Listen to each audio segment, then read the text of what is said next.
Bonjour, ravi de vous retrouver. C'est le 85e jour de notre challenge Je garde le sourire. Alors, le titre, il doit vous intriguer un petit peu. Merci mes petits soucis. C'est pas évident d'avoir de la gratitude pour pour ces soucis. Et pourtant, quand on les analyse d'un peu plus près, c'est grâce à de nombreux soucis, à ces nombreuses ce que j'appelle les petites pierres du chemin, qu'on l'on est arrivé à se surpasser, que l'on a évolué et que l'on est devenu la personne que l'on est aujourd'hui. Alors, vous faites un peu le test avec vos anciens soucis. Faites un peu la liste de tout ce qui vous a permis d'être là aujourd'hui. Quel était le souci à la base?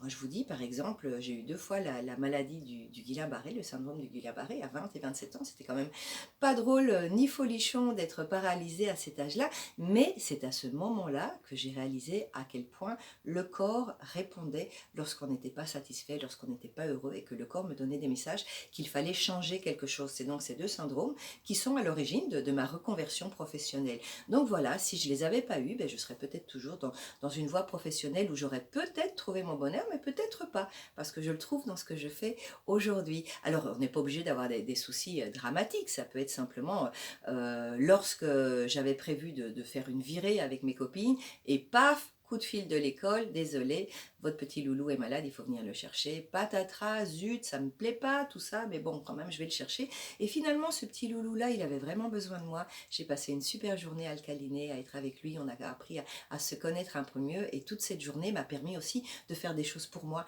pendant que le loulou se reposait, alors que si j'avais fait une virée à mes copines, je me serais probablement bien amusée aussi, mais j'aurais pas eu ce moment d'intimité avec mon petit loulou. Alors, si vous n'êtes pas convaincu que chaque pierre du chemin vous sert à quelque chose et qu'il faut lui dire merci, faites déjà la liste des soucis qui sont à l'origine de la merveilleuse personne que vous êtes aujourd'hui. Et puis vous allez un peu plus loin et vous faites un petit peu une pause en disant quels sont mes soucis actuels.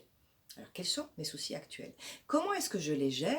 Et est-ce qu'il est possible de les voir comme un cadeau? Est-ce qu'il est possible de voir mes soucis actuels comme une possibilité d'évoluer, d'être une personne encore mieux après? Bon, de nouveau, je prends un exemple personnel. Bon, vous le savez, je l'ai déjà dit dans plusieurs papiers, je ne suis franchement pas encore douée, j'ajoute encore quand même, pour tout ce qui est technique. Eh bien, ça commençait à tellement m'embêter cette affaire que j'ai fait un appel à l'aide. Bon, d'abord, ça m'a permis d'oser d'appeler à l'aide, donc c'est déjà un sacré bon point, parce qu'en général, j'ai plutôt envie de dire non, non, je vais me débrouiller toute seule, mais là, j'y arrivais pas. Donc j'ai mis un bel appel à l'aide sur Facebook, et j'ai reçu, merveille, 2 ou 3 personnes qui se sont dit, mais nous, on peut te donner un coup de main. Je les connais même pas. Cet après-midi, je vais les rencontrer. Donc, grâce à ce souci technique, non seulement, bravo Milena, tu as osé demander de l'aide, parce que c'est quand même ce que tu n'arrêtes pas de dire dans tes papiers, mais en plus, tu vas rencontrer 2 personnes qui sont prêtes à te donner un coup de main, qui vont probablement devenir des copines, parce que les échanges qu'on a eus au téléphone étaient vraiment, vraiment, vraiment très sympathiques. D'ailleurs, merci Virginie, merci Delphine. J'en profite pour vous remercier pendant ce papier. Alors maintenant, il y a aussi des soucis majeurs qui peut être, c'est difficile de voir dans un souci majeur une source d'évolution positive. Et je vous donne un exemple qui s'est passé en Argentine avec, à l'époque où j'étais là, il y a eu un fait divers un petit peu macabre, on va dire. Une maman a perdu sa jeune fille, c'était même pas une adolescente, c'était sa fille, elle a disparu, personne ne savait où elle était.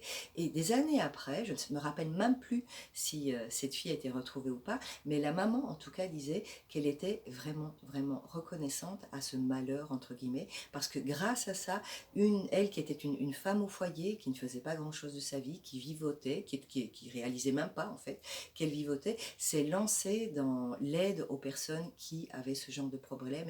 Elle a lancé toutes sortes d'associations, elle a agi au niveau du gouvernement local, etc., etc. En fait, elle a trouvé un sens à sa vie, aider d'autres personnes qui passaient par ce souci-là. Donc vous voyez, même les gros problèmes, revoyez un petit peu des problèmes pour un divorce, quand c'est pas nous qui le voulons, un divorce c'est un sacré gros souci quand même. Voyez un petit peu tout ce qu'on peut gagner avec ça. Mais simplement, si c'était pas la bonne personne, ça veut dire que maintenant j'ai l'occasion de rencontrer la bonne personne. Ça m'a permis de refaire des contacts avec mes copains d'école que je voyais plus depuis longtemps. Ça m'a permis de me poser des questions sur comment est-ce que je me présente, comment est-ce que je me connecte avec les gens, de me remettre un peu en question et d'évoluer. Et je termine ce petit papier du jour avec une histoire que j'ai lue récemment dans un livre de Christine Lewicki. Je vous le recommande. D'ailleurs, je vais vous le mettre en dans le descriptif et son challenge J'arrête de râler, que je vous recommande aussi, je vous le mets aussi dans le descriptif, où c'est l'histoire dans une tribu, je ne sais plus où c'est, enfin c'est une tribu et il y a un empereur, et l'empereur se coupe le pied avec son épée, enfin se coupe l'orteil, et il y a son conseiller qui lui dit, il dit toujours la même chose, tout ce qui vous arrive a une raison d'être, et en général c'est pour votre bien. Donc quand le conseiller lui dit ça, l'empereur se fâche. Je dis, comment est-ce que tu peux me dire que me couper le pied, ça peut être pour mon bien, c'est n'importe quoi, tu vas aller en prison. Et il envoie son conseiller en prison. Un petit peu de temps après, quand le pied est quand même dans un meilleur état, l'empereur part à la chasse et il se fait arrêter par une tribu de cannibales. Ah oui, les cannibales, qu'est-ce qu'ils font? Eh ben, ils mangent les gens qu'ils arrêtent. Et ce qu'on ne sait pas, c'est qu'ils ne mangent pas les estropiés. Alors quand ils voient qu'il lui manque un orteil à l'empereur, ils n'en veulent pas. Il le relâche et il rentre chez lui. Et quand il rentre chez lui, la première chose qu'il fait, c'est d'aller voir son conseiller en disant « Tu avais raison, regarde, l'orteil qui me manque m'a permis de sauver ma vie, vu que les cannibales n'ont pas voulu de moi. » Et il lui dit « Franchement, je suis désolée parce que ce que j'ai fait, ça n'a aucune... c'est vraiment pas sympa, j'aurais jamais dû te mettre en prison pour ça parce qu'en fait, tu avais raison. » Et le conseiller lui dit « Non. Ça avait une raison d'être et c'était pour mon bien. Parce que si je n'avais pas été en prison, je vous aurais accompagné à la chasse. Et moi, je ne suis pas estropié, donc moi, il m'aurait mangé. » Voilà, je vous laisse avec cette jolie phrase pour le week-end. Pensez-y, commencez à, comme je dis à mes élèves en programmation neurolinguistique, embrasser les cailloux du chemin. C'est grâce à eux que vous allez évoluer. C'est grâce à eux que vous allez vous transformer à la merveilleuse personne que vous êtes chaque jour en train de devenir parce que vous l'êtes déjà. Donc vous le devenez encore plus. Excellent week-end, on se voit la semaine prochaine.